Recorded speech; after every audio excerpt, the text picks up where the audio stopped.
Thank you all for coming on a beautiful night like tonight. We appreciate you taking the time to do it, but I will tell you, the fact that you're here is the reason why we come here. Because in New Hampshire, you all take it very seriously. You take the responsibility you have for vetting all of us as candidates for president very seriously. And on a night like tonight, all of you showing up tells me exactly that. So I'm going to try to be relatively short off the top and leave most of the time for questions for all of you and what's on your mind. But let me make a few observations first. If you had asked me a year ago if I would be in this race, I probably would have said no. What I really hoped was that we would get a group of candidates who would do two things. One, would tell the unvarnished truth about where we are in this country right now and where our party is, so that all of you could really soak that in, because you have a lot of other stuff to be concerned about than just politics in this country. But soak it in and really think about it. And second, to try to bring the country in a different direction. I really think that over the last two administrations, before this one, and now this one even worse, they've divided us. They divided us by focusing on things that are small, really small. The small differences that we have amongst each other. Some of the small issues that they want to talk about. They want to bring us into smaller and smaller groups so that we're comfortable, so we don't hear things that we disagree with. And what's that led to in this country? I think it's led to us being intolerant of each other and have differences of opinion. And I think you probably see it in your own social interactions. You know, folks who, before you could go to a dinner party or to a cocktail party or out to a ball game and people could start to talk about politics, especially up here. And what would happen in the old days was, well, you maybe agree or disagree on it. If you disagreed, you just kind of shrug your shoulders at each other, you disagree and you move on. Today, people get angry. And you see people getting up and leaving cocktail parties, leaving dinner parties, not wanting to talk to each other. It's the divisions from our leaders that have led us to feel this way, to feel like every minute of every day you have to have your uniform on. And you can't talk to anybody else who's got a different opinion. What does that lead to us as a country? It prevents us from doing the big things. And there are a lot of big things that we need to be doing as a country to make ourselves better. And to do that, we need everybody in the country to at least be listening to each other. We're not all going to agree. In fact, this country was set up to be an argument. Our founders set it up to be an argument, to have all these different branches of government fighting with each other. But it was all towards accomplishing something and making sure that everybody felt like they were heard, their opinions were considered, and then people came forward and accomplished what needed to be accomplished to solve the problem that was in front of us. And if you look at every stage of our history, when there were really big moments, we were lucky because we had presidents who decided to go big instead of going small. Starting all the way back at the Revolution, when we could have decided to just negotiate with Great Britain rather than declaring independence. But instead, we had folks like Washington and Adams and Jefferson who decided, no, independence was the only way to go. The Civil War, Abraham Lincoln could have allowed the South to leave and kept a smaller country. He didn't. He decided that the entire United States had to be kept together. A house divided against itself can't stand. And we fought a civil war and sacrificed lives to keep the country together. And in World War II, FDR decided that the United States was going to go and be the protector of freedom around the world. And we were going to fight to throw Nazism and totalitarianism off of the backs of the people of Europe and the people of Japan. And we did it. Great sacrifice. But we did it. And in 1981, Ronald Reagan said, we're not going to coexist with the Soviet Union. We're not going to allow communists to dominate this world or any part of it. And 9 years later, the Berlin Wall came down. After every one of those big decisions, what happened to our country? We became bigger. more important, richer, more powerful. And the rest of the world became freer. We've got a lot of big decisions and big problems in front of us right now. And if you look at the horrible inflation that everybody is living with still, it was a creation of this government. Spending and spending and spending money we don't have and bringing inflation up so that people can't afford to buy the things they need to support their families.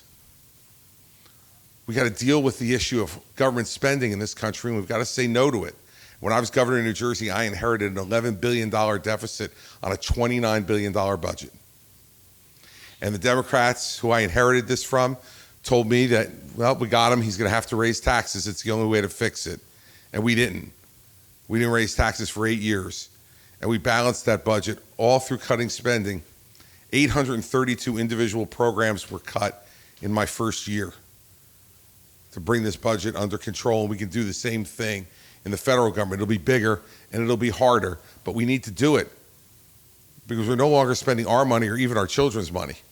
We're spending our grandchildren's money. Same thing with Social Security. In 11 years, if we do nothing, there will be a 24% cut in the benefits of Social Security that people get. How many people in this room, raise your hand if you collect Social Security? All right, think about what a 24% cut would mean to your standard of living.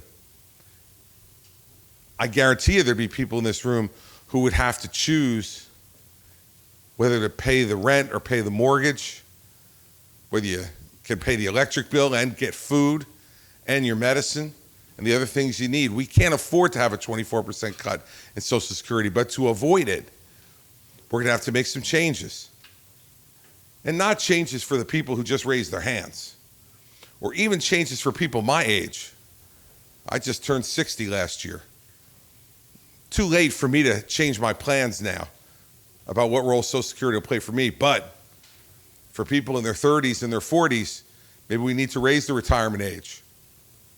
And how about for people who have done really well, even though they've paid into Social Security for their entire life, maybe they don't need it.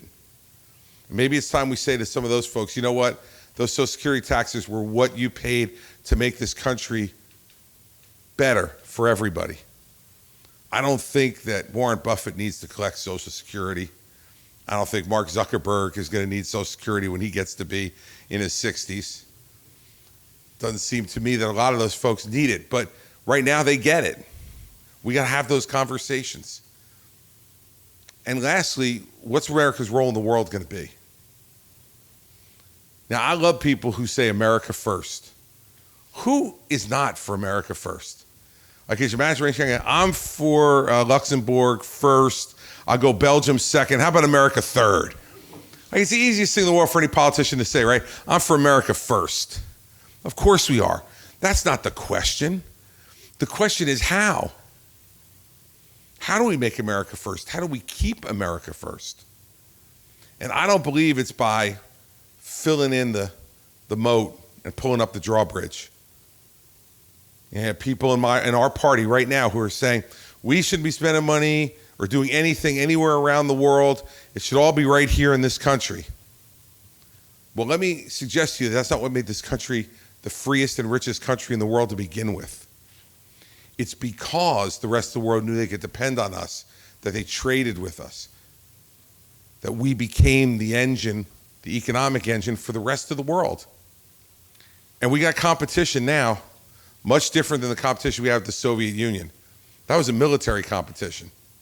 They could never compete with us economically. They were a failed system. See, but our new adversary, they learned from us. They learned from watching. And China has developed an economy which is creeping right up on us now. And they learned from us because they stole from us. And they continue to steal from us. Steal our ideas, steal our intellectual property, and then use it for their own, to make their own profit. And we've let them do it. That competition is going on right now. And it's not just going on between us and China. It's the rest of the world. And who are they going to side with? once again, the rest of the world's got to pick who their dance partner is going to be. And if we're staying here and we're not going to pay attention to the rest of the world, let me guarantee you who their dance partner is going to be. It's going to be China. And I don't know how you feel about that, but I'll tell you the way I feel about it. That I don't want the Chinese Communist Party dominating the world. I don't think that's going to make us safer. I don't think it's going to make us better off economically, and I don't think it's going to make us freer. Because they don't care about freedom. This is a country where people can't say what they want to say. They're not even allowed to think what they want to think. This is a country where they tell you how many children you can have. This is a country that, when COVID came, everybody, no matter where you lived, what you did, had to listen to whatever they told you to do and get locked down. It was almost like living in New Jersey, I have to tell you. It was tough. And that's the kind of world that they want, a world where they can control the people in it. And Ukraine, by the way, is the first of those battles. The Chinese are paying for the Russian war. They're paying for it by buying Russian oil. And they buy more Russian oil than anybody else in the world, and they are paying for the weapons that the Russians are using to kill Ukrainians right now and to take their land. You know, one of the other candidates in this race, Governor DeSantis, says he doesn't want to get in a proxy war with China. I think we need to send a telegram to Tallahassee and let them know it's already started. The proxy war has already begun. And if we don't pay attention to it, we can't possibly win it. See, I'm for making America first by winning, by going out there and winning these battles. And they're going to be tough, but they always have been. At all those big moments I just talked about, think about it. America sacrificed. I want to be president because I want to do those big things, not the small stuff. The small stuff is what divides us. The small stuff is typically what gets argued about around bar stools and at ball games. And it's the stuff that animates our public life, right? But let me ask you a question. Something we've all watched lately. Two big American businesses, Anheuser-Busch and Target. Now, Anheuser-Busch went and did that series of Bud Light ads that it appears the majority of America didn't really care for. And how is America telling Anheuser-Busch they don't care for that? They're telling them by not buying Bud Light. And you see, if you go into a liquor store now, you can get as much Bud Light as you want. It's all on the shelves there and marked down at a discount price. And Target did some stuff that parents were very uneasy about. So what's happened to Target? Sales have gone way down. Let me suggest something to all of you. The government had nothing to do with that. Yet you have people in this race making it the centerpiece of what government should be doing. Why should government be involved in any of that? We can fix it. We, the people, fix it ourselves by deciding what we're going to support and what we won't support, what we'll pay for and what we won't pay for. And we send a very clear message. See, I don't want the government doing it because I don't think that's what conservatism is all about. We don't want the government involved in all that stuff. Because let me tell you, one day the government's going to be doing stuff you agree with. 5 days are going to be something you don't agree with. How are you going to feel then when they're using the power of government to do that? I don't want us making decisions with the government telling us what to do. I want you to decide. That's what being conservative is really all about. Last thing, and we'll go to questions, is Jim mentioned that I worked in the Trump administration. Well, only kinda. The one thing I did in the Trump administration was I chaired the Opioid and Drug Abuse Commission as a volunteer while I was still governor of New Jersey. And I did it because I care so deeply about that topic. And I know it's a topic that matters to a lot of people in New Hampshire. And it should matter to everybody in America because last year 110,000 Americans died of a drug overdose. It is now the leading killer of men between the ages of 18 and 34. And I chaired that commission because I cared deeply about that issue. The president gave me the chance to do it. I accepted it. We came forward with 120 recommendations, all that were adopted by the president, and over 60 of them were adopted by Congress as well. And we were really starting to make some progress on the opioid problem. And then COVID came. And not only did it stop us from doing the things we needed to do on the opioid crisis, but it made the opioid crisis worse because people were shut in. They lost their jobs, separated from their families, their friends, and drugs became an even bigger part of their lives. And so now we're going to see even more deaths, unfortunately. That's why I did that job. So if I did this job for President Trump, why am I running? Because you have read, he's running too. I'll tell you why. It is the greatest honor or privilege anybody in the world could get to be President of the United States. It is the most important responsibility and honor that we can bestow on anybody. And when you get that honor, it seems to me, what you should be thinking about every day is what can I do to make the lives of the people who gave me this honor better, safer, stronger, freer. And I don't know if any of you watched the last couple of nights. I know I did. I watched Donald Trump being interviewed on Fox News. And as I sat there listening to it, this is a guy who, by the way, remember, when I lost him up here in New Hampshire 8 years ago, I was the first person to endorse him. I chaired his transition. I played, and this is going to frighten you, but I played Hillary Clinton in debate prep for him in 2016. You won't be able to sleep after that tonight. And then I came back and I took some sedatives and I played Joe Biden in debate prep for him in 2020. My point to all of you is, I'm a Republican. I ran against him. He was our nominee, and I was going to work hard for him because I didn't want Hillary Clinton to be president of the United States, and I didn't want Joe Biden to be president of the United States. So I worked hard for Donald Trump. So I'm not one of these folks who comes up here who someone could call a never Trumper. I wasn't. But on election night 2020, when he stood behind the seal of the president in the East Room of the White House and told all of us the election was stolen, that's when I got off. Because I knew he had no way of knowing whether it was stolen or not that night. And he was telling us that anyway. And now it's 2.5 years later, we still have no evidence that the election was stolen. Yet, I watched him 2 nights ago arguing with Bret Baier that he won the 2020 election by a lot.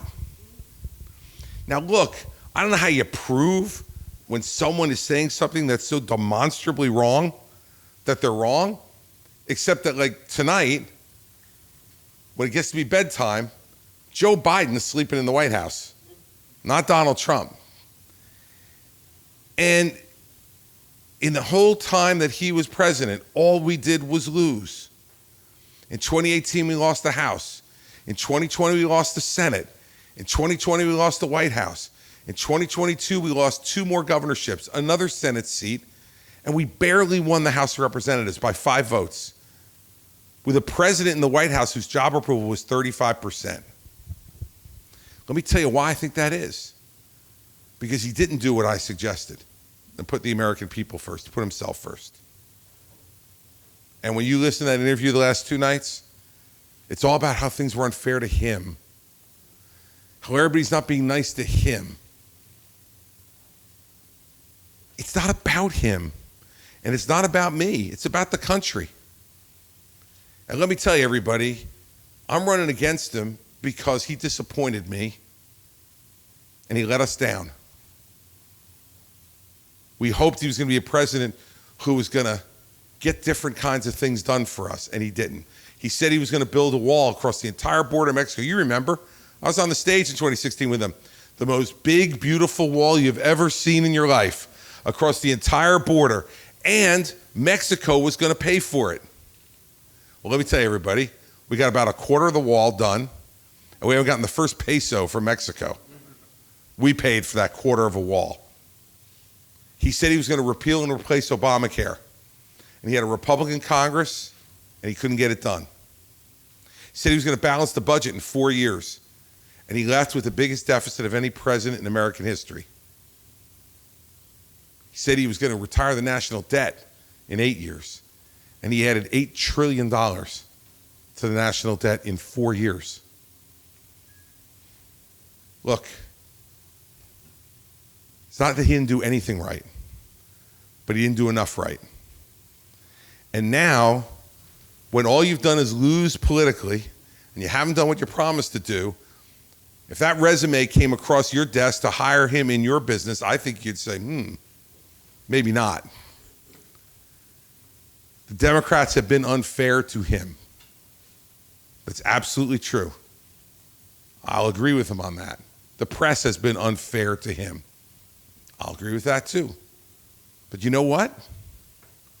Who cares? That's the way it always is. I was in New Jersey for 8 years with a Democratic legislature, the New York media market, and the Philadelphia media market. Let me just say, there was never a great news day for me. All right? And I never had a day where I was being warmly embraced and praised by the Democratic legislature. It's the way it goes. If you're going to whine and moan and complain, go back to Mar-a-Lago and play golf. And I'll end with this. The most disturbing thing I heard the last 2 nights was when they asked him, when Bret Baier said to him, when you got subpoenaed to give those documents back, why didn't you just give them back? And I'm sure everybody in this room has thought that over the last few weeks. Like, why didn't he just give them back? Did you hear his answer? His answer was, I was too busy to go through all the boxes. Too busy to comply with a grand jury subpoena. Too busy. And what he said was, I had a lot of stuff in those boxes, like golf shirts and golf hats and pants. Like, I shouldn't just give them away. I just want you to think about that. Oh, by the way, in there also was a battle plan to attack Iran, nuclear secrets for our allies, and intelligence documents that would put at risk the national security of our country, and were gathered by men and women who put their lives on the line to get that information with his golf shirts and his golf hats and his pants. I don't know what he's been doing for the last 2.5 years, but I can guarantee you, if it was me, I would have put a couple of hours aside to go through the boxes, and when the government subpoenaed me to give them back, I would have given them back right at the beginning. But when you get the subpoena, I was a prosecutor for 7 years. You know what you know? They're serious. And it's time to have respect for the rule of law and give them back. Or if you think they're wrong, sue them and say no. But he didn't do any of that. He just sat there and told his lawyers to lie. This is not the resume of somebody we need behind the desk of the Oval Office again. And our party can do better, and we should do better. Because let me tell you something. If we nominate him, we run the real risk of having a rerun, not of The Apprentice, to have a rerun of 2020. And you think Joe Biden's bad as president at 80. Wait till you take him in at 84, 85, and 86. It's not going to be pretty for this country. And we will have to stop it. So I'm back because I want to stop it. I'm back because I want to do big things for this country and get us winning again and on the right track as a party. And I'm running because the truth matters. It matters. It's not negotiable. It's not debatable. The truth matters. And we need a president who's going to tell the truth again, directly, even when you're not going to like it. So let's get to that. So I'm going to take your questions. I think we're in a good enough room here that maybe we don't need the microphones. I can hear all of you. And I'm just using the microphone right now to save my voice because, when you're running for president, you do a lot of talking. So I'll use this for a little while, but let's raise your hand, whoever wants to start. Yes, sir. Thank you for this opportunity. Governor Christie, I know there's so many world events to deal with at the moment, but if I could backtrack fathers would roll over in their graves if they saw the condition of the country. What, if anything, on your agenda would relate to federal term limits to get rid of some of the old dead wood? Look, I'm all for term limits. I was for term limits when I was governor. We have a guy in the state legislature in New Jersey who's been there 50 years now. 50. You know, my point is, like, if you haven't gotten it done in 50 years, maybe it's just time to go home, you know? And nobody is indispensable enough. Nobody. And the proof of that is, you know, in my state, I know we don't have them here, but in my state, the governor has term limits. I had 2 terms. We have a 2-term limit for our president. I think there should be term limits for everybody. I think the term limits should be for the folks in the House. They get 6 terms, 12 years. And for the folks in the Senate, they get 2 terms, 12 years. If you go to Washington for 12 years and you can't get done what you want to get done, which is 4 more years than any president will get, it's time to go home.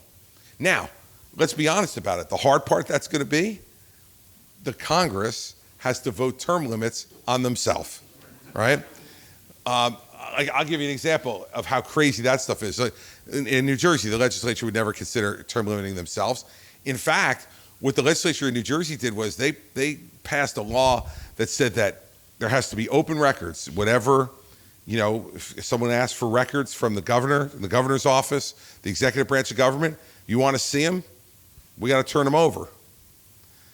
And they used to send open records requests to us. The legislature did. So I said, well, how come if that applies to you guys too? No. They don't have to turn over any of their records to the press, to the public, or to the governor. So I want to be honest with you about it. I'm for it. If a piece of legislation came to my desk, I would sign it as fast as it got there. In the middle of the night, if it got there, wake me up and let me sign it. Whatever I needed to do, and if there was a constitutional amendment put forward, I would go out and campaign for it. So I think it's important to do because I do think people are there too long. And look, if you want just one example of it right now, look at Dianne Feinstein from California. Now, I've known her for a long time, and when she first came, even though I didn't agree with much of what she was for, she was a smart, active, tough United States Senator for California. They're pushing her around in a wheelchair now, and she was out, not able to vote, not able to speak, not able to analyze for months. People shouldn't stay that long. They shouldn't stay that long. Strom Thurmond on the Republican side was there till he was 100. You know, I mean, look, and this is what happens in our government sometimes. People care more about the title than they care about actually doing the job. Once they get called congressman or senator, they want to keep getting called that, and they want to stay. So I think term limits is a really important thing. It's a very steep hill to climb. It really is. That's, I have to be honest with you about it. You know, they've got to do it to themselves. Now, we can always impose it on them by voting them out. And part of the problem, of course, is that everybody wants term limits for everybody other than their congressman. Right? They're like, you know, Congress stinks. My congressman's great. You know, my congresswoman's wonderful. I can keep voting her in. But all the rest of those people, they're awful. They should have term limits on them. So some of it is we got to impose this on ourselves. And we've had people who have promised to only serve a certain period of time when they ran, right? And then all of a sudden they get amnesia. Well, we need to reinforce it. So part of the responsibility is on us. But as to the law, I would be totally for it. Lived by it as governor. Now, the way term limits work in New Jersey is it says no more than 2 consecutive terms. So you could do 8 years, take 4 years off, and come back. Of course, if I did that, I would be divorced. So that would not be good if I decided to run for governor again. I think Mary Pat's attitude would be whoever the new Mrs. Christie is will enjoy being first lady as much as I did when I did it for 8 years. So I'm not going back to that. But we stood to our word, and you know, but there was a law that forced us to do it. But I said I'd only serve 8 years, so I won't even go back now and do it again, because I think that defeats the spirit of what the law is trying to say, which is you have a period of time. I loved my 8 years as governor. I loved every day of it, even the bad ones. But you got a time. You got your moment to do it. And I think it should be that way for everybody. You got it. Yes, sir. You gonna use the microphone? Oh, live stream. Oh, I'm sorry. We're live streaming this over the website, and so they probably couldn't hear anything you said. Oh, okay. So that's unfortunate. But I'll repeat most of it. You'll be famous anyway. Yes, sir. Thank you for being here, Mr. Christie. Thank you. And thank you for bringing up the communist threat. And this is something, friends, we all need to be a lot more concerned about than we currently are. Let's hear more about what you're going to do about communism here at home and abroad. Well, look, I think that, the communist Chinese drape themselves in kind of a quasi-capitalism. So they get dressed in a bit of a different clothes than the Soviets did. The Soviets were communists in every way. Socialist, pure socialist economically, communists in terms of their political philosophy, and dictators. The Chinese are all those things too, except they learned about a market economy from us. And they thought, this is pretty good. Look at the Soviets. They have communism and all these other communist countries. Their economies stink. But look at the United States and Western Europe and Japan, India. These are great economies. We should copy them. But they are no less communists than the Soviet Union was from the 1920s all the way up through when the Berlin Wall fell in 1989. So what do we need to do? We need to engage them in every way. TikTok is here in this country. It's a Chinese company gathering data on us all the time. TikTok should be gone. And the reason TikTok should be gone is not just because they're gathering data, but more importantly, Facebook and Twitter and Instagram are not allowed in China. If China wants to let those in, I'll let TikTok stay in here because then we'll be competing on even ground, but we're not. Economically, we have to compete with them, and we have to bring home a lot of the manufacturing that we've outsourced to China.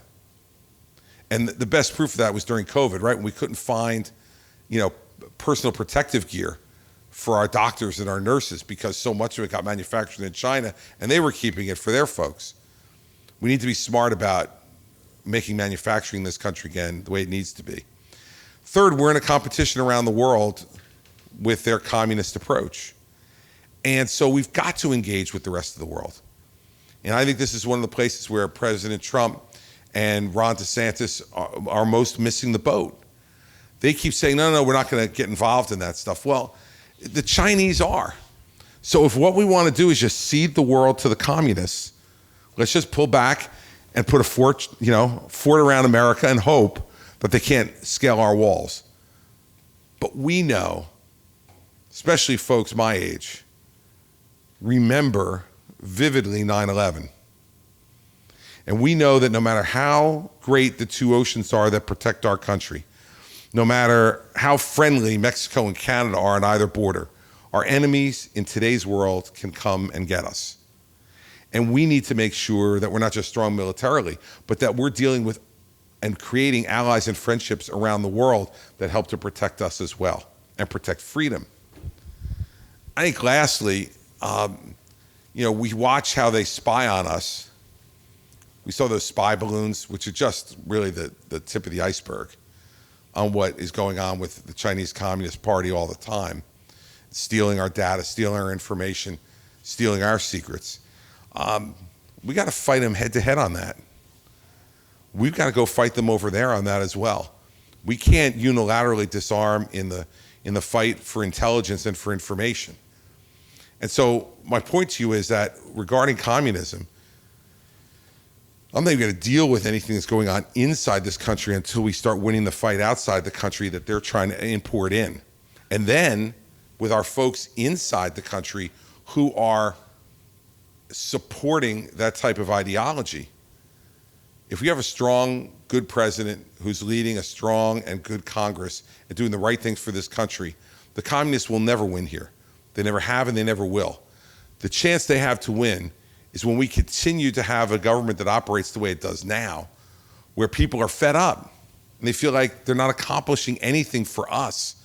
That's when the alternative points of view start to get a hearing. And that's when we're in danger. And so we need a president who's going to be strong and direct and tough on all of this stuff, but on your behalf. Remember, when COVID started, Donald Trump said, President Xi's handling the whole thing. I trust him. It turned out he changed his tune a few months later. But I'll never trust President Xi. He's a communist. He's not to be trusted. And we need to have someone who understands that. And just because President Xi might say something nice about me one day or write me a nice letter, I'm not going to think I can trust him. I'll read the nice letter and I'll take it for what it's worth, but I'll know every day that what he wants is to be the dominant country in the world. And that's not good for us. And it's not good for the rest of the world either. So that's the way I would deal with that. And I think we need to deal with it strongly, directly. And you need to know that there's going to be sacrifice involved in it, like there is in any fight. But losing is not an alternative, because it will change our way of life in a way that none of us would want to see for our children or grandchildren. Not yet. I'll get to you. Yes. Thank you. Hi, Governor Christie. It's wonderful to meet you. Thank you. My name is Jana Lee Moquin. I'm from York, Maine, and I'm a Democrat, and you intrigue me. How about that? I'm intriguing. It's good. You like that? I'm good. You know the last person who said that to me? You remember. Is it a good story? It was Oprah Winfrey. Oh, hey, I'll take that. Oprah Winfrey said, "You're the most intriguing politician in America." I don't know quite how to take that, but I'm taking it as a positive from you for sure. All right. My question is kind of broad-ranging. I'd just like to hear your views on foster care in the United States and what you would be interested in doing to make it better. Thank you.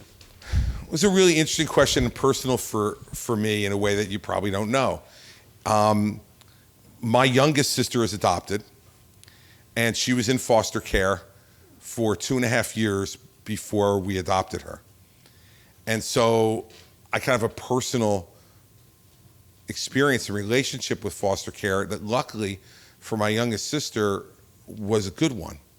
She had a wonderful foster mother who really took care of her from the time she was about 3 months old until we adopted her at 2.5. And she came to us with a great sense of who she was. And I've always thought about this woman who was an older African-American woman who lived in one of the tougher cities in our state. And she took in young children and cared for them in her older age because she really loved kids and she wanted to be a positive influence on them. That's the foster care system at its best. Now, we know also that there are lots of examples in this country of the foster care system at its worst, where kids are being abused, where people are in it just for profit, and they don't treat the children in a way that gives them a sense of self-worth and self-confidence. And I think this is an even bigger issue as we all think about the issue of abortion in this country and how it's changing. And we need to be pro-life for the whole life, not just for the 9 months in the womb. It's easier then because the challenges aren't nearly as great usually. But when kids are born, as anybody who's parents in this room could tell you, that's when it gets interesting. That's when it gets challenging. That's when it can be difficult. And we need to make sure that these children that are brought into the world are cared for in a way that's responsible. So I think we need to do much more in terms of the funding that we do on foster care if we're going to evolve into a more pro-life country, which it looks like from the way things are changing around the country. You're going to have more children born and fewer abortions. If that's the case, we've got to be ready to deal with the challenges for those young mothers, for the ones who keep their children, and for those who put them up for adoption or give them up to the state because they either don't want to or can't handle the responsibility. We have to make sure that we have a strong enough safety net underneath that to support foster parents in a way, not only monetarily, but in terms of the way we train them and educate them. It can't just be that we turn these kids over and the foster parents have no training and no experience in doing what they're doing. And I think that as we go further into this issue, it's not just foster care, but it's adoption too. And how do we make adoption easier? How do we make sure that those adopted children have all the information they need? Because so many of today's diseases are genetically based. And I know with my own sister, she wound up marrying someone who was adopted. And so now her children, in the way the law was when I first became governor of New Jersey, had no ability to get their information to find out what is their genetic makeup, what should they be looking out for, what should they be concerned about. And we changed a bunch of those laws in New Jersey for people to have access to those records to be able to find out what they're all about. If we want to evolve into a society that considers, as I do, every life an individual gift from God, and that every life is precious, well, then we have to be practical about that too and understand how are we going to help to make those lives feel that way about themselves. Because when the foster care system or any parenting system breaks down, what you find is those children wind up being so troubled because they have no sense of what it's like to be loved and what it means to have self-worth. And so everything we do in that regard, I think, should be moved towards establishing a system which makes any child who enters it leave it feeling a sense of that they matter.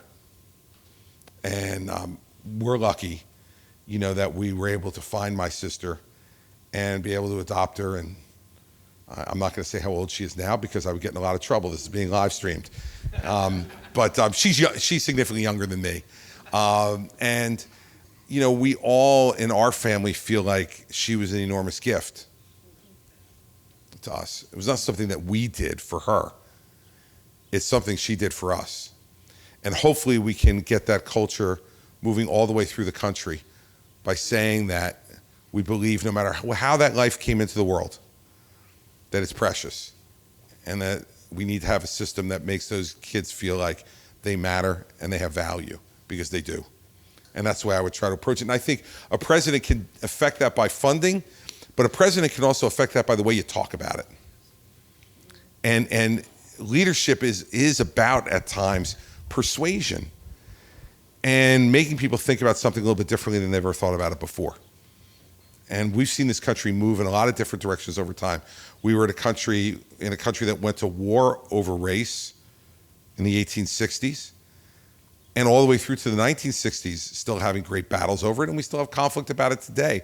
But we've seen leaders like Lincoln, like Frederick Douglass, like Dr. Martin Luther King, who, just through the power of their words, were able to change minds and change hearts. And I believe we can do it on this issue too. You got it. Yes, sir. Yeah, Wait for the microphone, because you want all the people who are watching to be able to hear your wisdom. I don't have any, I'm sorry. My name's Alex Rodriguez. I live in Melrose, Mass, just south of here. And you talk about how the truth matters, right? And when you look at the previous administration, they use terms like alternative facts, and they use we had the former president, I think was the word you used? Yeah.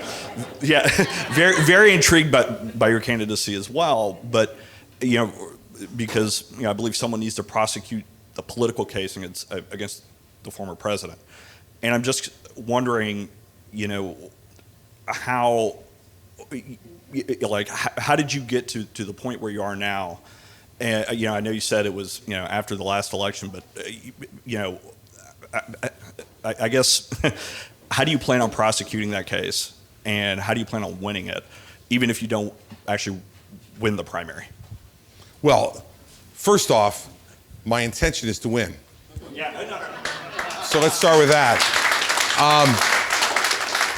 Because I've had some folks in the media write that, my job in this primary is to defeat Donald Trump whether I win or not, as if the two are divisible. I suggest to you they're not. I suggest to you there's one lane to the Republican nomination for president, and Donald Trump's at the head of it. And if you want to be the nominee rather than him, you got to go right through him. And I don't think that the other candidates in this race who literally won't say his name. You watch. And I bet you all are going to go to a lot of town halls. You know, we're not married yet. You know, you're all going to be dating and seeing a lot of other candidates around here. See if they bring up his name. See if they say his name out loud. I watched the roast and ride event that Joni Ernst had in Iowa, and they each got up to speak for 8 to 10 minutes. Not one of them mentioned his name. How do you expect to beat someone if you won't even mention their name? Are you hoping that all of you are going to go, yeah, I think he's talking about Trump, but I'm not exactly sure. I'm going to prosecute the case the way I prosecuted cases when I was a prosecutor. Assemble the facts, lay out the facts clearly, directly, without fear or favor, and count on the jury of the American people to come to the right decision. I don't think there's any other way to do it. Now look, there were things that he did all throughout his presidency that I didn't agree with. And when I didn't, I had a platform on ABC News every Sunday where I could say it, and I did say it. And he would call me and yell and scream about, like, why are you saying stuff like that? I would get a lot of awful phone calls in the hour drive between Midtown Manhattan and our home in suburban New Jersey, where he would be letting me have it. But I told him, I don't work for you. They pay me to give my opinions on Sunday. And when I disagree with you, I'm going to say I disagree with you.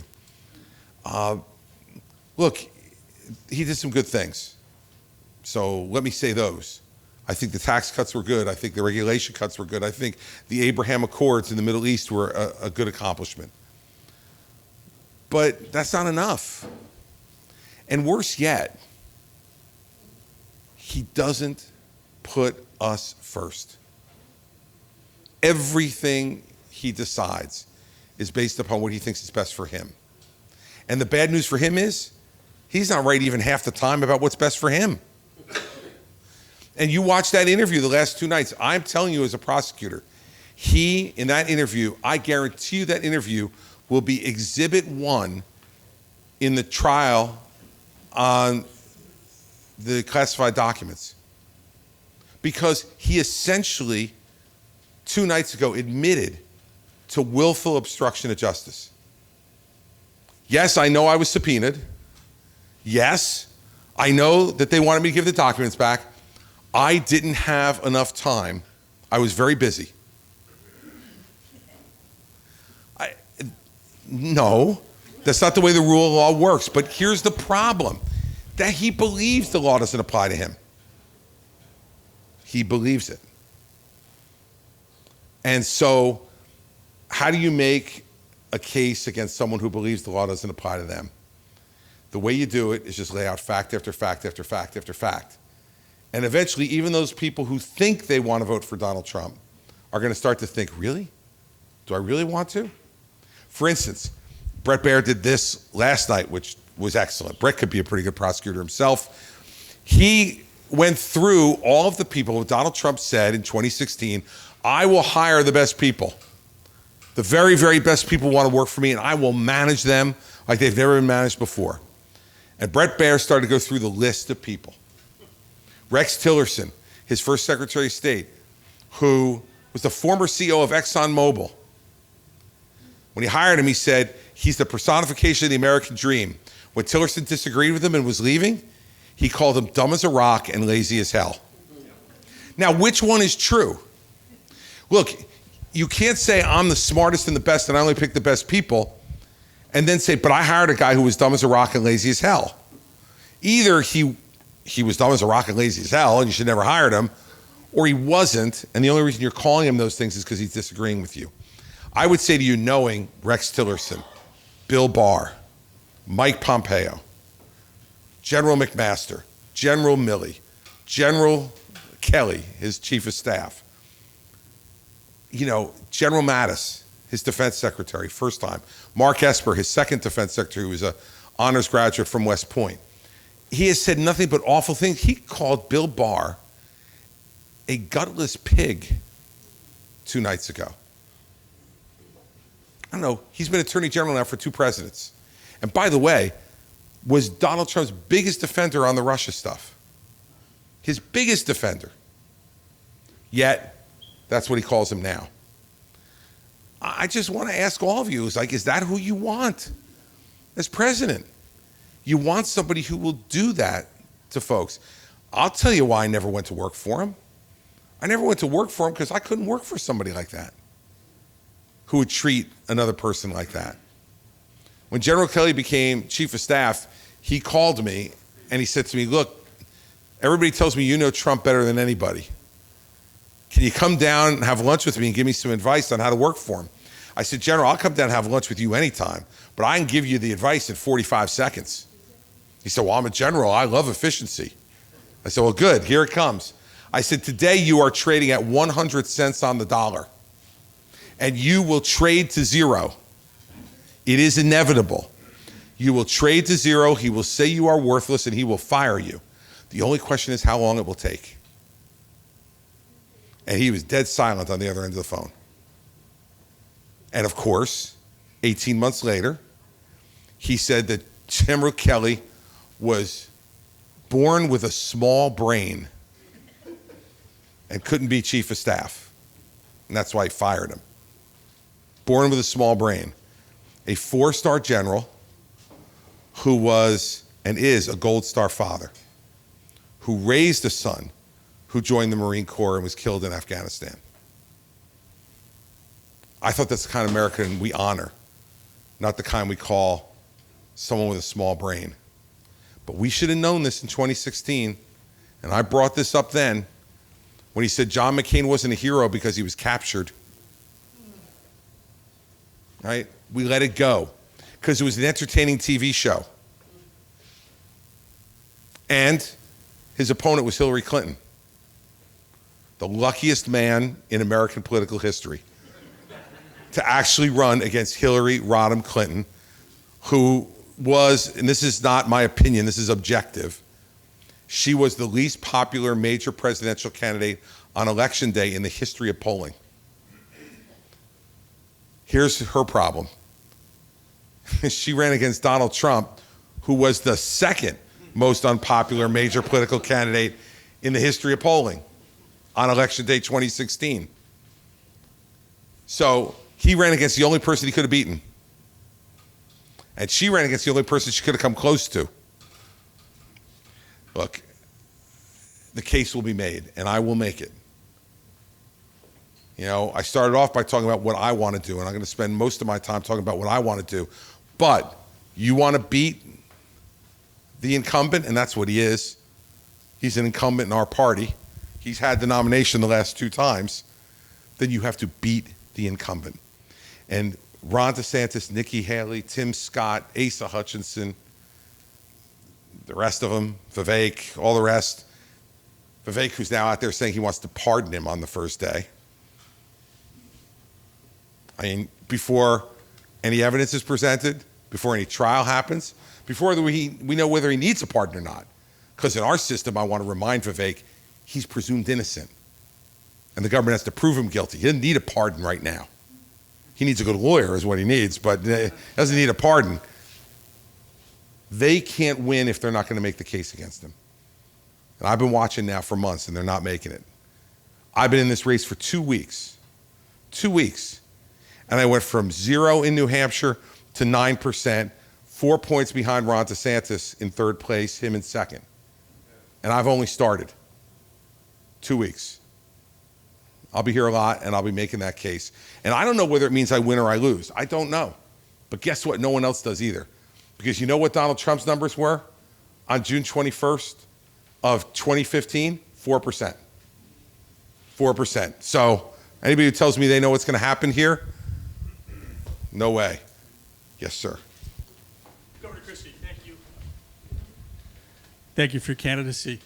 I want to know what, in your opinion, happened to the Republican Party.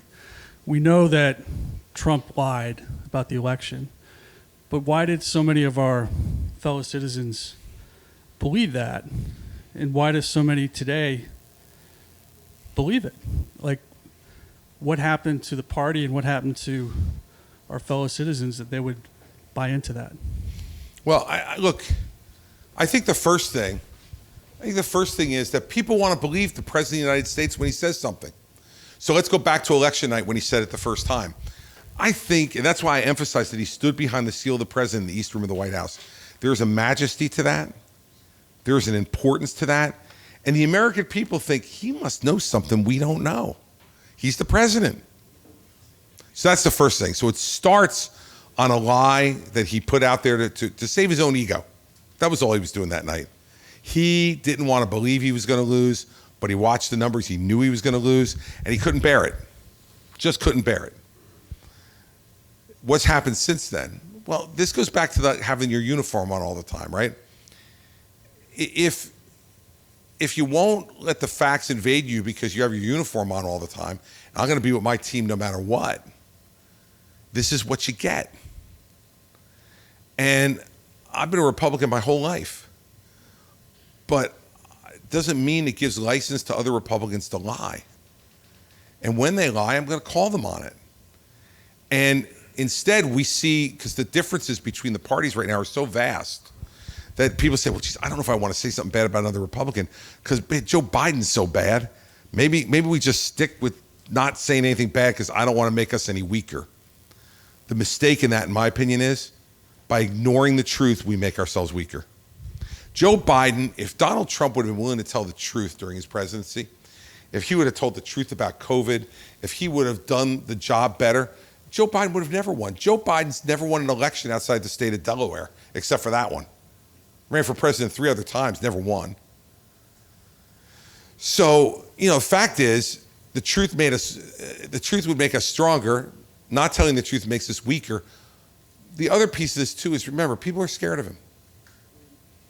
When he calls, Bill Barr, a gutless pig. Like I'm from New Jersey. That's just like a day at the supermarket. No big deal. Like people call me names, I don't really care.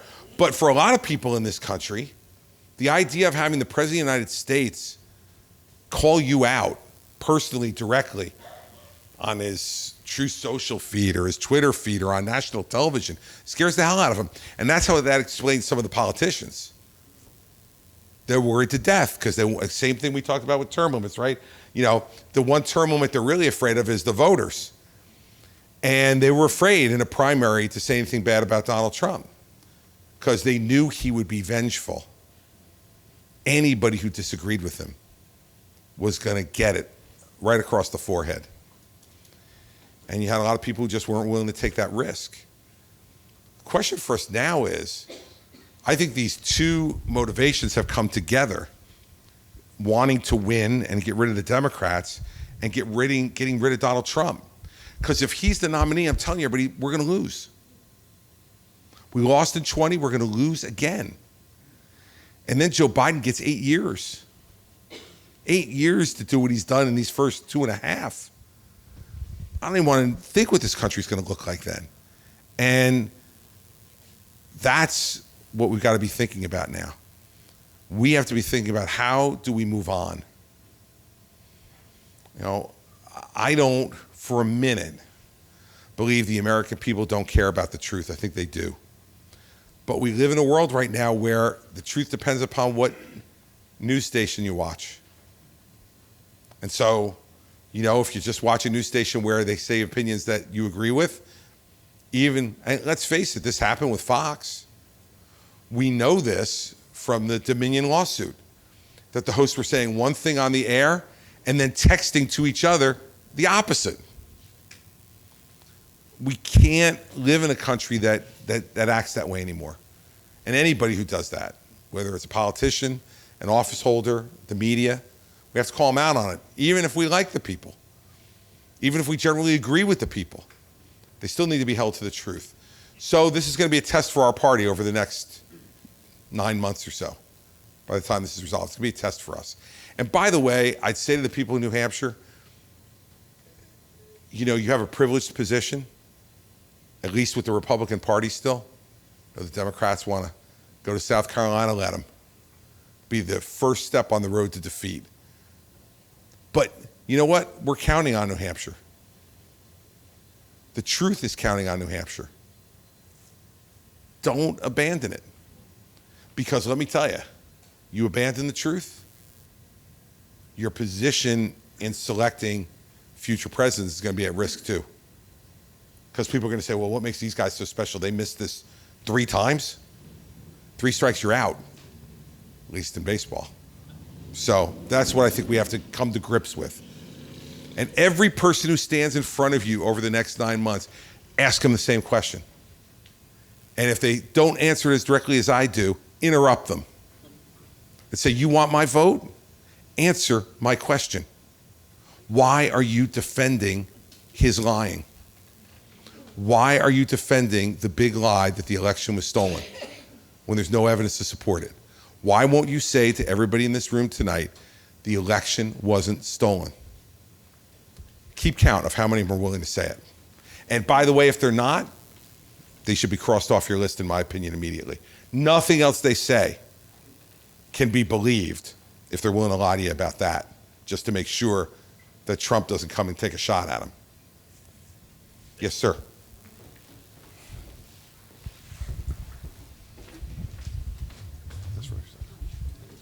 Thank you for coming, Governor. Another Massachusetts voter. You spoke about divisiveness in politics, that we can't talk about it at dinner parties or cocktail parties without fighting. It appears to me that Congress is that way now, too. There's no civility in government anymore, that the 2 parties can't work together, and we've elected them to govern for us. What can be done? Can anything be done from the Oval Office, from anybody, to try and unite and bring them together so they can work for us and accomplish something? Sure. Look, I will give them some credit. I think that recently Kevin McCarthy, President Biden deserves some credit for this too, and Democrats in Congress on the debt ceiling. They came to an agreement on that. They reduced some spending, and they raised the debt ceiling because, you know, if they hadn't done that and we defaulted on our debts, we would have been in an awful spot economically. And they stepped up and they did it. That gives me some hope. They did it on the infrastructure bill too. We know if we drive around anywhere in this country, we know we need to improve our roads, our bridges, our tunnels, our airports, and they did that too. So there are glimmers of hope. I will admit to you, they are just glimmers. This is where a president has to lead, by example. Right? So I'll tell you what I did in New Jersey when I got elected. So I got elected, and I had a 25-15 minority in the Senate, and I had a 48-32 minority in the lower house. So it wasn't like 1 vote or 2. I was going to be able to swing it around. So what I did during the transition was the new Senate president lived about 2 hours away from where I live.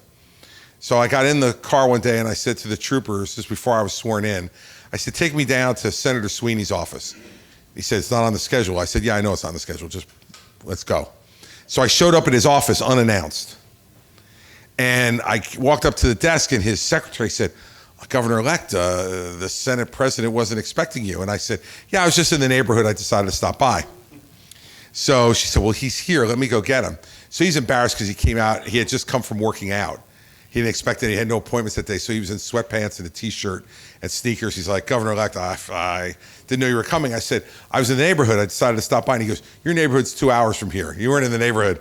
I said, come in the conference room. Let's talk. And I sat down with him, and after we got done catching each other up on our families, an important part of developing these relationships, because you become a human being and not just a political figure. I said to him, Steve, look, we can do this 1 of 2 ways. I said, we can yell and scream for the next 4 years and make headlines. He said, I said, for the next 8 years. And he said, 4 years. I said, no, 8. I said, or we can decide we want to put touchdowns in the end zone.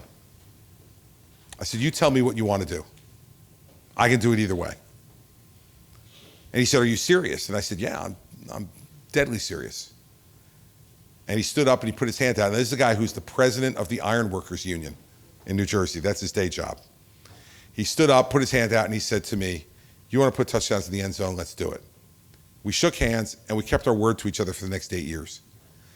And we did things like pension reform with the opposition of the public employee unions that saved $120 billion.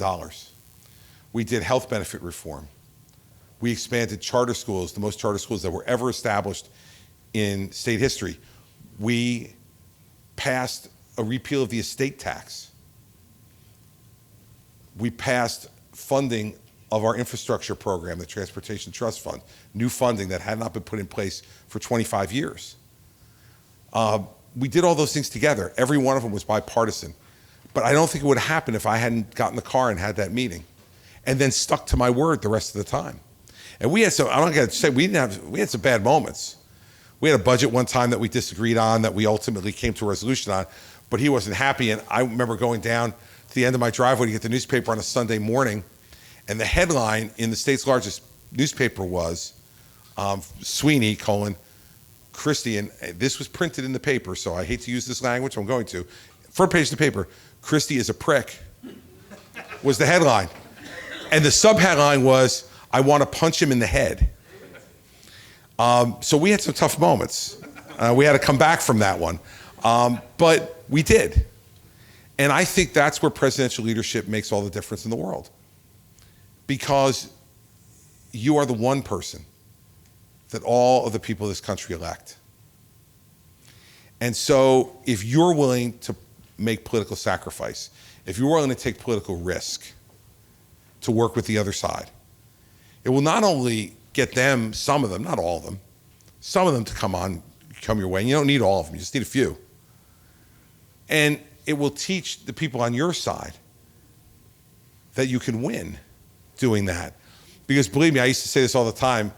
He would, sponsor a piece of legislation and he would convince me, it was okay. And then I'd sign it. And the way the newspaper wrote it was the governor enacted this law. The governor enacted that law. I mean, his name would be on the jump page. He used to frustrate him like crazy. But I used to say to my party, we get credit for all that because I'm the executive. And I think you've got to be willing to do that. I learned how to do that for 8 years.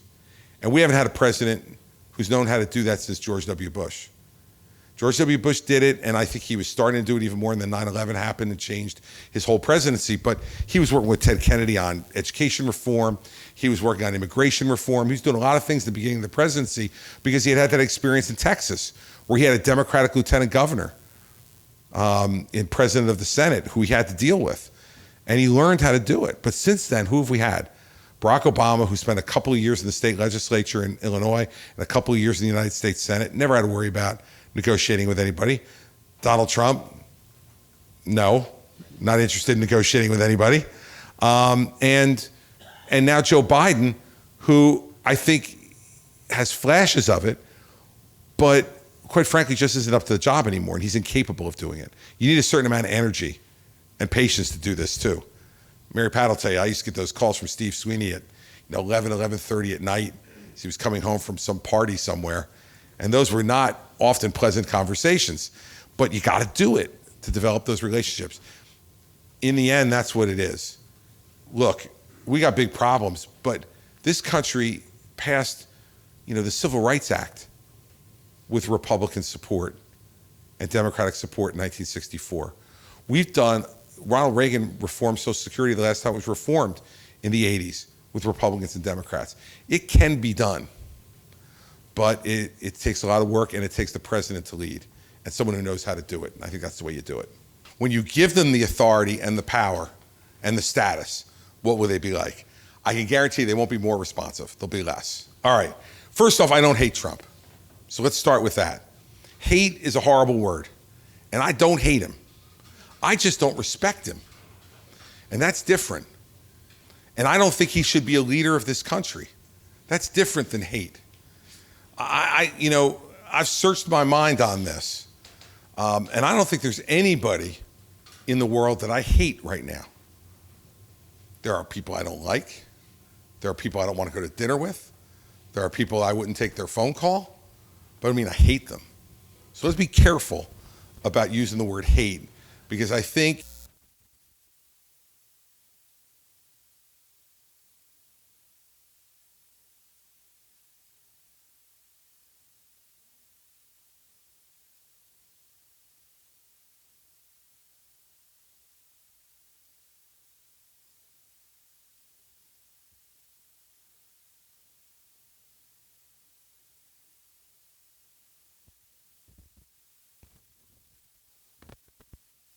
just me and him, but me and Mary Pat with he and Melania. Mary Pat and I were at he and Melania's wedding.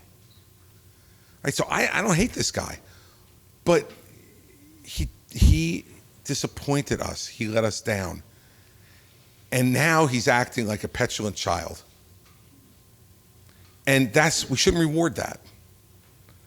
And as far as the voters look, I don't know what the numbers are really, but the number that gets used the most is like 30%. That 30% of the Republican primary electorate will vote for Trump no matter what. Now, I don't know whether that's true or not, because he's never had a campaign against him like the one he's going to have now. We'll see whether those 30% stay or not, and what percentage of them do. But that means there's 70% of the people who say either I'll never vote for Trump or I might vote for Trump, but I'm willing to consider somebody else.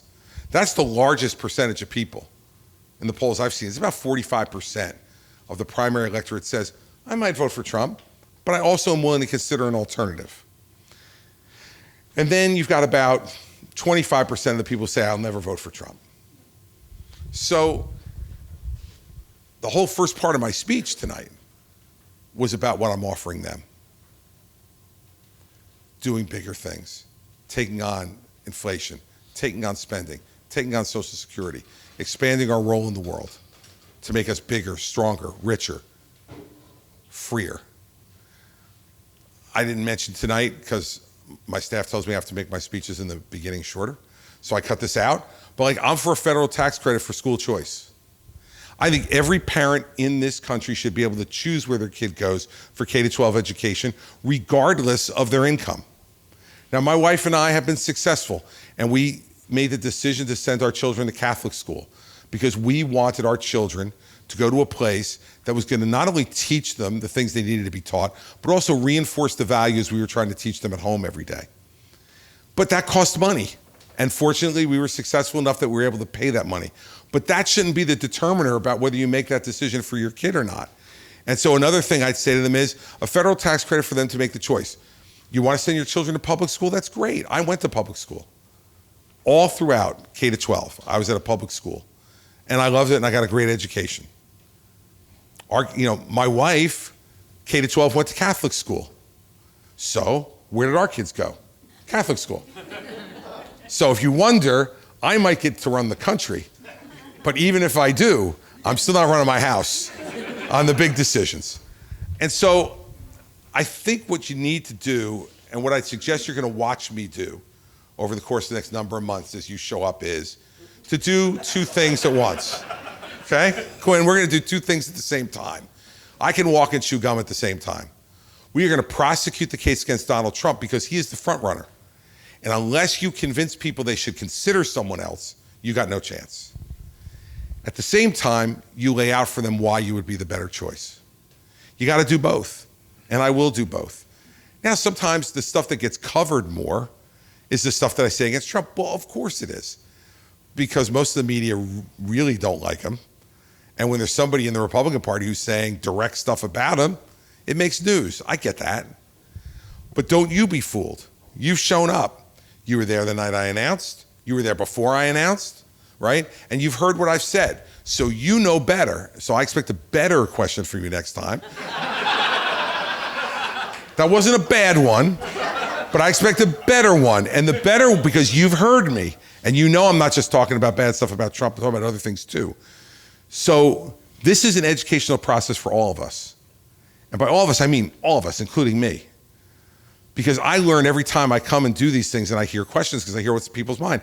That's the first foster care question I've gotten so far, right?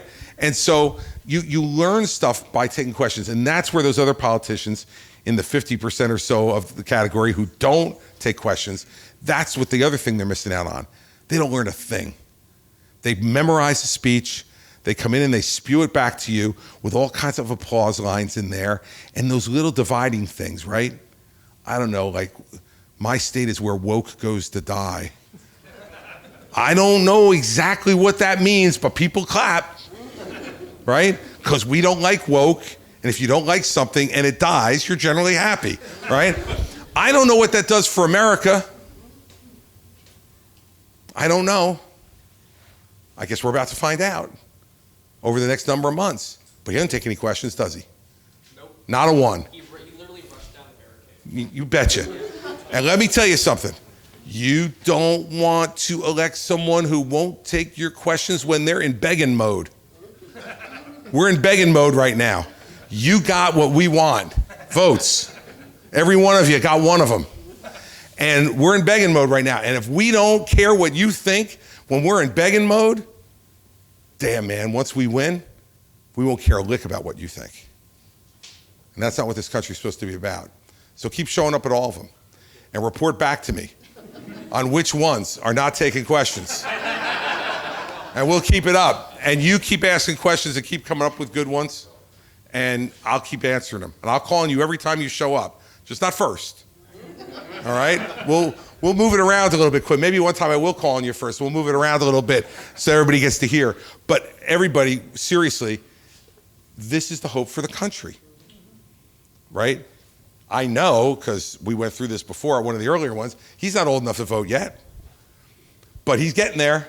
He's close, and he cares enough now to be here tonight. That's good stuff for this country. Yes, sir, right back there. Thank you. Thanks again for coming. Sure. First of all, I'm very encouraged by the next generation of folks that are taking interest here.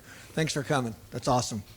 On a similar note, the teenage designated World Green Initiative person quoted 5 years ago to the day, I'll quote, "A top climate scientist is warning that climate change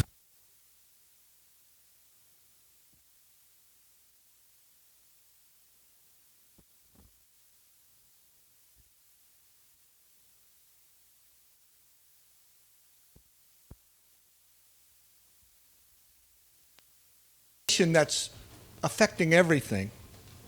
Those of us in New Hampshire feel a lot with heating oil. We all know at the gas pump. I'd like you to talk about what your energy policy is going forward. Well, first of all, let me answer it quickly, simply. I'm for everything on energy. I want us to get and develop every form of energy we can use to help make us a more efficient, more effective, and more environmentally safe world. So I'm for all of it. So let's break it down. There is no reason that we shouldn't be exploiting the oil and gas resources that we have in this country. I authorized the building of a number of pipelines from shale in Pennsylvania into New Jersey, and we had the lowest energy prices that New Jersey has seen in modern times when I was governor, because we had those pipelines built and we built more of those plants. Now, when we built a new gas plant, we closed a coal plant. So net, from an environmental perspective, we were doing better, and yet still having a really reliable source of energy. Second, and you probably don't know this, I don't know any reason why you would, but New Jersey, the most densely populated state in America, 53% of our electricity comes from nuclear. The cleanest energy that is reliable and existing right now, nuclear power, in the most densely populated state. So you think, oh, no way. You can't run nuclear power plants in a densely populated state. Aren't you worried about killing people? No, because we regulate them the right way and we run them safely. And it is a safe, low-cost, environmentally pure way of providing electricity. We should have more nuclear in this country. And if you can build it in New Jersey and operate it safely in those densely populated state, there's no state that you can't do it. And this is why the policies of New York State have been awful under Andrew Cuomo and Kathy Hochul, because it's prevented those kind of pipelines that I talked about being built to be able to supply natural gas here to New England. And so you're dealing with the home heating oil prices that you are and the gas prices that you are. Am I for other green energy types? Sure. New Jersey, by the way, when I was governor, was the second largest solar energy producing state in the country. I'm fine with that. Now, it's not reliable enough and not bountiful enough for it to run our state, but to contribute to the overall workload, sure, why not? I'm fine with that. But it's also important for us to develop our oil and gas for international purposes, what I was talking about before. China is buying all of their oil from Russia. Now, I don't know, but I don't think there's a, EPA in Russia. I don't think Putin's over there worried about like how clean the oil is being brought up from underground and how clean and safe it's being shipped. All he's caring about is getting it where it's supposed to get to so he can get the money. We have all of those protections in place here in this country.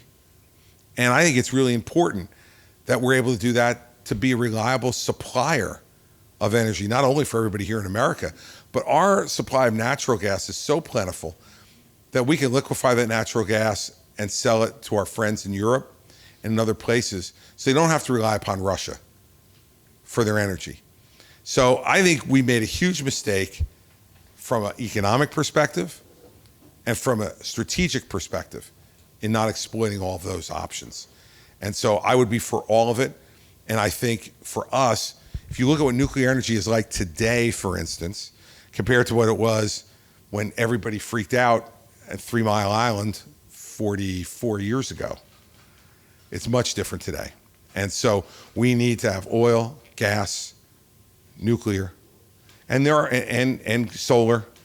If wind works too, if we can show a way that offshore wind works, I'm fine with that too. If it can work and we can get enough energy in, sure, I'm okay with that also. We should not say no to anything that helps to improve the livelihoods of our country and our standing around the world by being able to supply this stuff to other countries around the world. And the last thing is, look, I'm not going to say that climate change is not happening. Of course it is. And it's the product of human activity. Okay? I think we can all agree to that. There's more of us. We use more stuff. We dispose of more stuff. And that has an effect on the environment.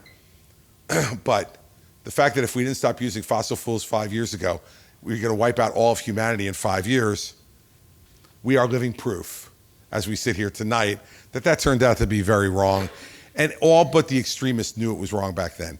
We need a president who is going to be smart about this and is going to allow us to exploit the natural gifts we've been given in this country, not only for our own benefit, for the benefit of other people around the world as well.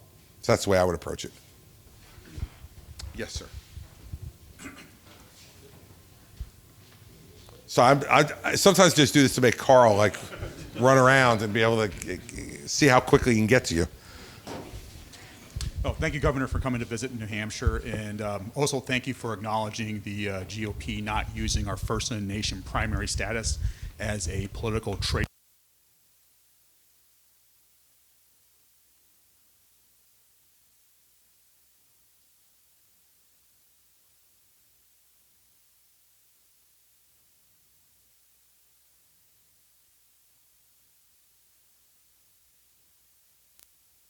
In New England.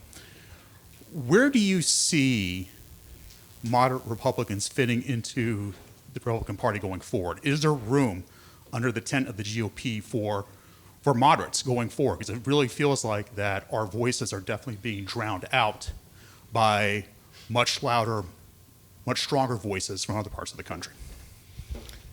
Well, certainly as the country's population moves and shifts, you know, you're going to have differences like that. But look, I've always felt like there's room for everybody here in the Republican Party who wants to be a part of it.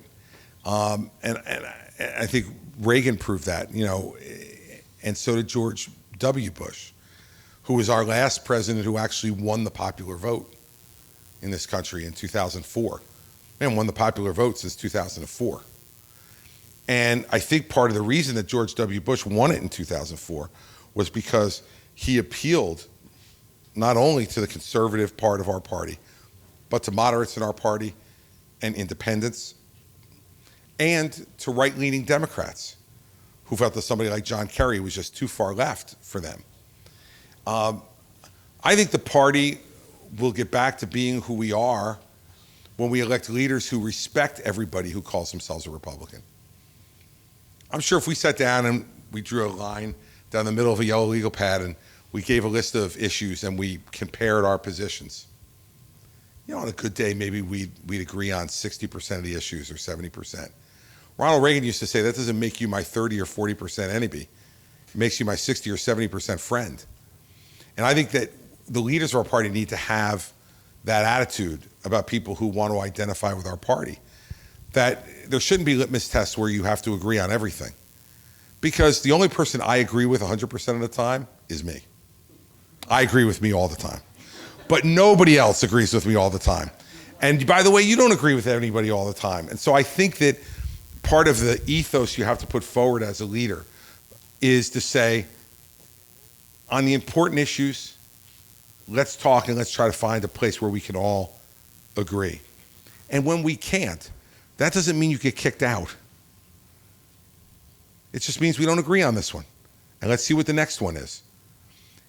But it also is incumbent upon you then to say, if the party doesn't agree with the majority of the party doesn't agree with you on one thing, unless it's an issue that's so principled to you that you can't possibly compromise, well then you have to leave if it's in your heart that way. But otherwise, let's move on to the next issue. There are always going to be issues to confront in this country, and we need smart, good people to be bringing in their opinions and being heard. And I understand why you would feel marginalized in one respect in some parts of the country and in some parts of our party. But I will tell you that if you think you feel marginalized, think about what a moderate Democrat feels like today with the stuff that's going on in the left wing of the Democratic Party. They feel enormously marginalized too. So I don't think it's something that's unique to our party is my point. I think the two most extreme wings of the parties are the loudest ones. And so it feels like we can't be heard if you're in any other party except the furthest extreme on either side. I don't believe that to be the case. And the best proof of that is it's independents who determine our national elections. Donald Trump won independence in 2016, he won the presidency. He lost independence in 2020, he lost the presidency. And so we better keep that in mind as a party all the time. There's not enough of us or enough of them to win any election. The people who are not affiliated with either party are the ones who will ultimately decide who wins. And so I think we have to have respect for everybody in that spectrum. And that's the way I conducted myself as governor, and that's why when I ran for re-election, I got 61% of the vote in a blue state, 51% of the Hispanic vote, 29% of the African-American vote. And I guess the female opponent got 65% of the female vote. It's because they know I respected all of them. Because for the 4 years I was governor, I treated them with respect. And I went to places that didn't vote for me and did these town hall meetings. The best story in that one is the city of Irvington, New Jersey, 92% minority. The first time I ran there, I got about 350 votes total in the city.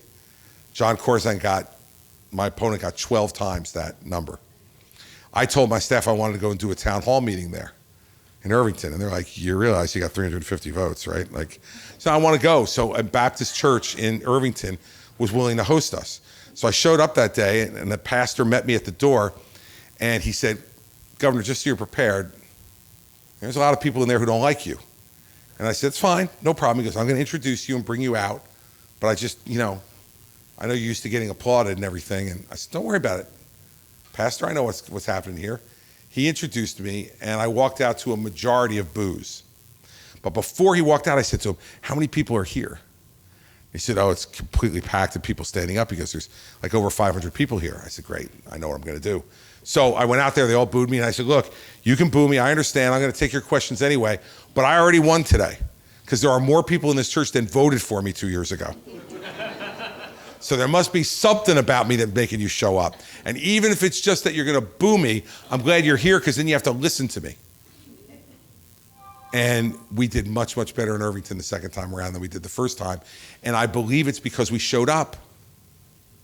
I think that people in Irvington and like many other places where Republicans don't go, they're ignored by us. Well, how are you ever going to persuade anybody if you don't show up? So I think our party has to take that attitude. And if we do, and I'm the president, we will take that attitude, then I think you'll feel a lot less estranged from the party than you feel now.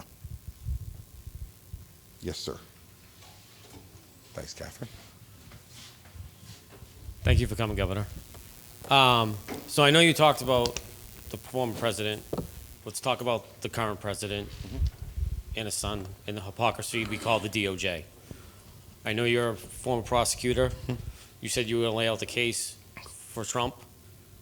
Can you lay out the case for Biden and his family? Sure.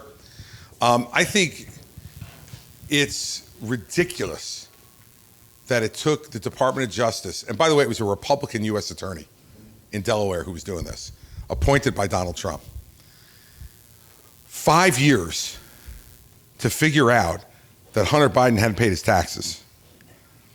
I think you could probably find that out with like one phone call as the U.S. attorney to the IRS. Did he pay any taxes in 2017? No. 2018? No. Did he make any money in those years? Yes. All right. Guilty. I mean, it shouldn't have taken 5 years to get to this point. And it makes people enormously suspicious. Now, I know he says the case is ongoing, the investigation is ongoing, and that this is not the end.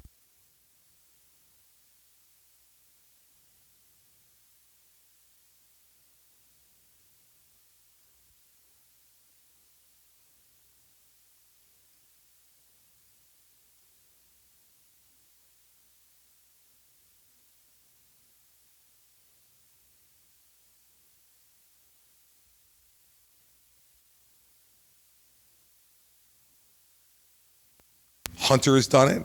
His brother Jim has done it. His sister has done it. They've all made money off of him. Now, did they give some of that money to him? I'd like to find out. But it's wrong whether they did or they didn't. Because to have family trading off your name, off the office you got in order to deal influence, and that's what they're doing. They're trading access and influence to people who want it, with the then Senator Biden, then the Vice President Biden, and now President Biden. It's wrong. And I understand why people will begin to feel like there's two-tiered justice in this country. Now, I hope that there's more to come on Hunter Biden. I hope we don't have to wait another 5 years to see what else there is. But it's clear to me that the Democrats are engaged in some really awful hypocrisy here. And let me tell you, it's not on the tax stuff. It's on the gun charge, okay? This is a party that wants new gun laws every time you turn around. Every time there's a shooting in this country, they want new gun laws. Well, guess who sponsored the law that said someone who's a drug abuser or addicted to drugs has to reveal it on their application for a firearm, and if they lie, they're to be prosecuted? Senator Joe Biden. And now his son violates that law, and they're not prosecuting him for it.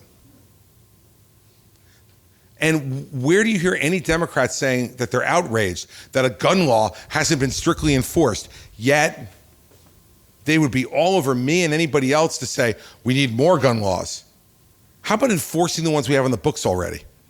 And they wouldn't even enforce it against Hunter Biden, who bought that gun while he was addicted to crack. Who knows? We're lucky he didn't kill somebody with it. Right? Left it unattended, right? While he was dating his brother's widow. That's not a crime, but I don't know. I don't know. And so I'm really angry at the U.S. Attorney in Delaware. Now, he wrote to Jim Jordan and told Jim Jordan that the Justice Department to give him full decision-making authority. He did not have to clear anything he did with the Attorney General. I'm going to take him at his word that he's an honest guy and that that's exactly the way it was. Then shame on him. Shame on him for taking 5 years for a simple case. Shame on him for not prosecuting Hunter Biden under the existing gun laws that were sponsored by his own father. Shame on him for contributing to people having less confidence in our justice system. It's a shame. It's shameful. But I'll tell you one thing it doesn't do. It doesn't make anybody else's conduct less, right? So I think they were wrong not to prosecute Hillary Clinton, and I said so at the time. She should have been prosecuted, in my view. And if I were the Attorney General of the United States, I would have prosecuted her. Because what she did with having those confidential files on her own server and then wiping them out looks like both a substantive espionage crime to me and also looks like obstruction of justice to me. Okay, but here's the problem. The argument we're making as a party is you didn't do it to her, so you can't do it to us.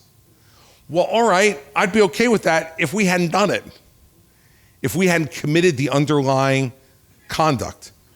So let's not give Donald Trump a pass because the Justice Department is screwed up. How about we fix the Justice Department? And if I'm president of the United States, you can be guaranteed, having done this work for 7 years myself, that I'm going to pick an attorney general and tell him or her, here's your job. Go and prosecute the highest, most prosecutable crime you can find against anyone without fear, favor, or partisanship. And by the way, don't call me. And if you talk to my attorneys general who served under me as governor, every one of them will tell you, and they've said this publicly, that not once, even though I was a prosecutor and I had lots of opinions about these cases, you can count on it, I never once spoke to any of them about a criminal case that they were investigating or prosecuting.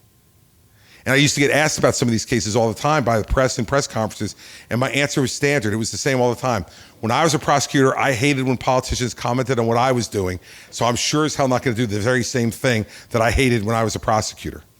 So we need a president who understands this business, who knows how it needs to get done, and picks a person who will not permit this kind of garbage to go on. And my view is the U.S. Attorney in Delaware should be let go tomorrow. Goodbye. You haven't done your job, and you should be let go. And let's move on, and let's fix this Justice Department. Because guess what? The alternative is horrible. You know, they say about our system, it's the worst, best system in the world. It's not perfect, but it's the best system out there to get fairness in law and order in this country. But only if you put people in there who know how to do it. And we haven't done that. Eric Holder was an awful attorney general. Loretta Lynch was an awful attorney general. Jeff Sessions was a weak attorney general. The only good attorney general we've had, in my view, since George W. Bush had John Ashcroft was Bill Barr. And when you look at Bill Barr, you see him now, he doesn't pull any punches. When he thought that the Democrats were wrong about Russia, he came out and said it, and he stood by it. And when he thought Donald Trump was wrong about the documents, he came out and said it. Bill Barr will never take attorney general again, I can guarantee you, after his last experience, but you need somebody like him who'll be tough and strong and smart without fear or favor or partisanship, and that's what we'll do. So we'll take one more question so I can let you guys out while it is still light out. Yes, sir. Got to take the microphone. Oh. There you go. I'm a lifetime resident of Derry. I spent 5 years living in Parsippany, New Jersey. All right. My 2 daughters were born in Morristown, New Jersey. My question to you is, what are you going to do as president to try to avoid us getting into a world war? In particular, Taiwan, which I spent a year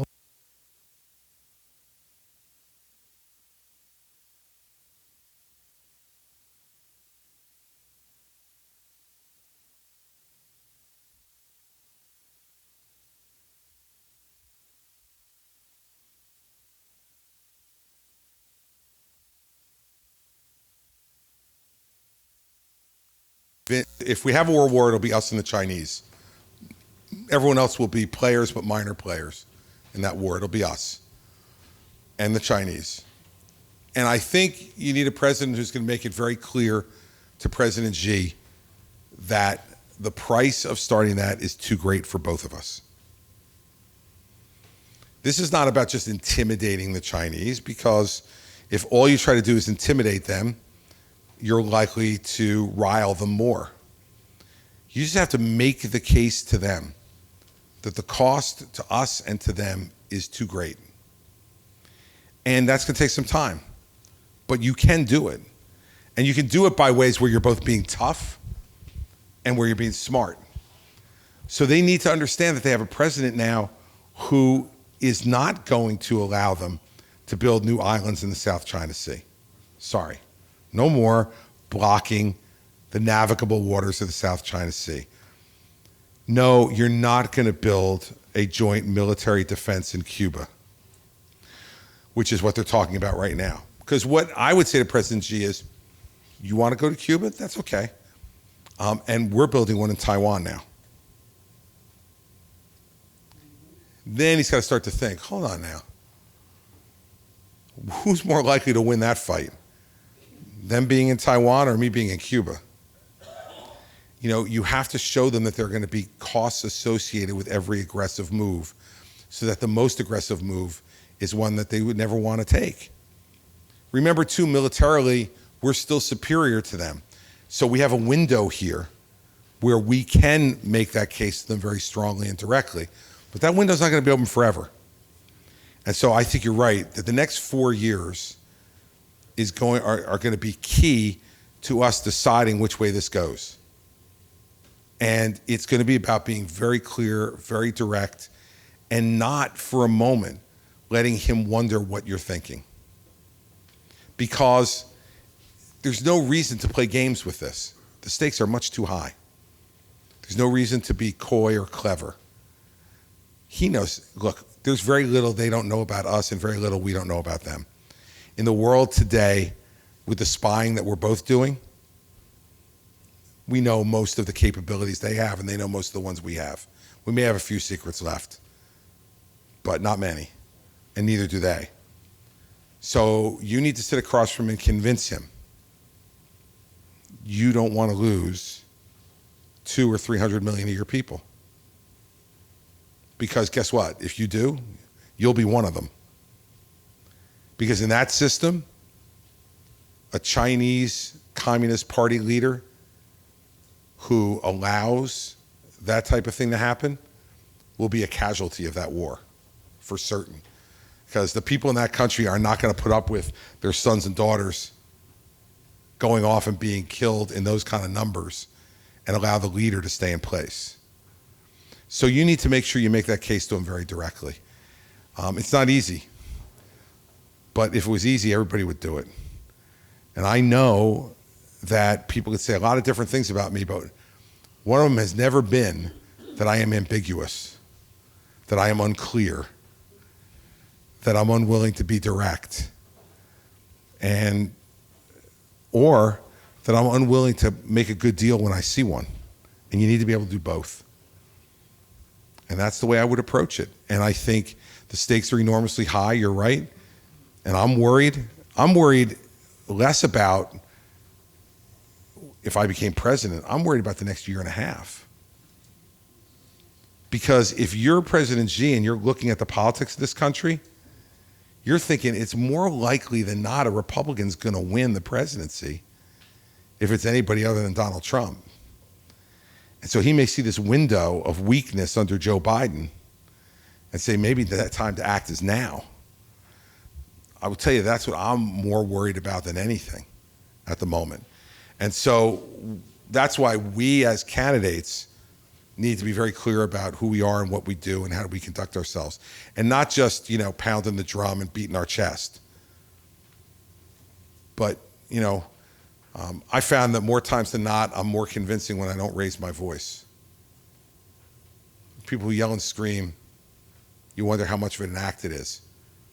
But when you look somebody hard in the eye and you tell them with an even, clear, steady voice what you mean and you're a serious person, most of the time they believe you. He'll believe me. And I think that's the way we save ourselves from that kind of catastrophe. But thank you for the question. It was good. And on that note, that high note, but an important question to ask. Let me end with this for all of you. First, I want to thank Jim for being here and for being here 8 years later when I came back. It's really good. He's got another potato. I'm happy to sign it. But I want to thank all of you for coming tonight. We have a long conversation to have over the next 7-8 months. And I hope you all continue to be part of it. And I encourage you, like I said to Quinn, to go and listen to the other candidates also. It's important because you can't make a real decision, a comparison, unless you see everybody. So you all in New Hampshire have one of the greatest opportunities. People in other states in this country would die to have the opportunity you have. To have people who are going to be, one of whom is going to be the President of the United States, be in your living rooms, be at your VFW halls, be at your local restaurants and diners, and you get to see them up close and make a judgment. Do it. Do it. And how about we pick a person for president who we believe is the most capable, most serious one, the one who we think will do the best job, the one who we think will put the interest of our people first. We haven't done that for a while. I remember Prime Minister Cameron from Great Britain asked me one time, explain your system. Like, I don't quite get it. You know, in Great Britain, their elections are 48 days long. That's it. 48 days. You can't run a commercial before, you can't run one after, you can't campaign, you got 48 days. Imagine if you only had us for 48 days, how happy you'd be. But you got us for a long time. Cameron said to me, explain the system. And I said to him, look, in America, you often don't get to vote for who you want to vote for. You get to vote for who's left. Right? Let's have at least one good choice in November. I think the Democrats are going to give us Biden. And I don't think that's a choice at all. How about on the Republican side, we don't have a replay of 2020? We've already seen that show. It wasn't that great. You remember that first debate between Biden and Trump? You want that 3 times in November 24? Is that going to make us smarter, better? That kind of conversation? He'll be arguing about Hunter Biden didn't do anything wrong. I'm proud of my son. He'll be arguing about I won the election in 2020. They shouldn't be calling you Mr. President. That'll be what it is. He won't be talking about what you asked about or what you asked about. They'll be talking about them. Let's elect somebody who's going to talk about you. And let's have a better choice in 2024. I think we can do that. And New Hampshire is the place that is most uniquely situated to send a message to the rest of the country. And if you care about expanding our party, then how about we nominate someone who cares about expanding our party, not shrinking it? We nominate somebody who's worried about making our country bigger and better and stronger, not smaller and easier to manipulate. New Hampshire, like New Jersey, is small, but with a large voice. And you have the largest voice of any state in this country because you get to speak first in a primary about who you believe should represent each party. So I'm counting on you to do the right thing. And if you do the right thing, then our country is going to be a better place. So thank you all for coming tonight. I appreciate it very much.